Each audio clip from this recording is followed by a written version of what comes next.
ni sunna kwa waislamu kuoa na ni sunna kuozesha wasichana katika mwezi huu wa Shawwal. Fi sahihi Muslim min hadithi Aisha radhiyallahu anha qalat tazawwajani an-nabiy sallallahu alayhi wa alihi wa sallam fi Shawwal wa udkhiltu alayhi fi Shawwal fa ayyu nisaihi kanat ahdha indahu minni. Bibi Aisha radhiyallahu anha anasema alinioa mtume sallallahu alayhi wa alihi wasallam katika mwezi wa Shawwal na nikaingizwa kwake katika mwezi wa Shawwal. Hakuna mke yoyote katika wake zake mtume sallallahu alayhi wa sallam ambaye alikuwa na bahati zaidi kwake kuliko mimi. Al-Imam an-Nawawi rahimahullah في شرحه على صحيح مسلم anasema فيه استحباب التزويج والتزوج والدخول في شوال. hadithi hii inaelezea na kubainisha kwamba ni sunna kuoa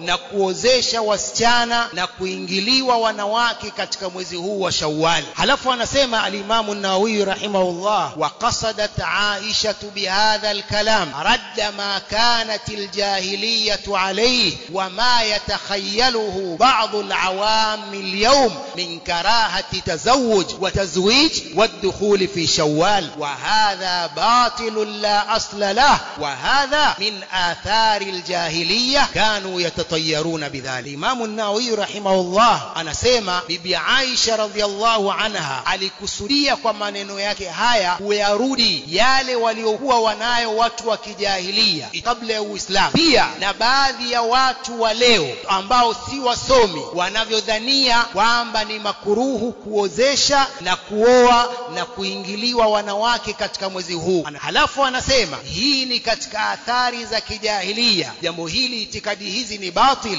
hazina asli na ni katika itikadi za kijahilia. Wao walikuwa wakiona ni nuksi kuoa na kuozesha katika mwezi huu wa Shawwal. Kwa hiyo umekuja Uislamu ukaondoa itikadi hizi za kijahilia kwamba haifai kuoa katika mwezi huu au ni makuruhu kuoa katika mwezi huu au ni nuksi kuoa katika mwezi huu, bali ni sunna ya mtume sallallahu alayhi wa sallam kuoa na kuozesha katika mwezi huu wa Shawwal. Na natoa pongezi kwa wale walioweka harusi zao katika mwezi huu kwa kufuata sunna ya mtume sallallahu alayhi wa sallam. Ikiwa wamefuata sunna ya mtume sallallahu alayhi wa sallam, basi wameipata na pongezi ni kwao.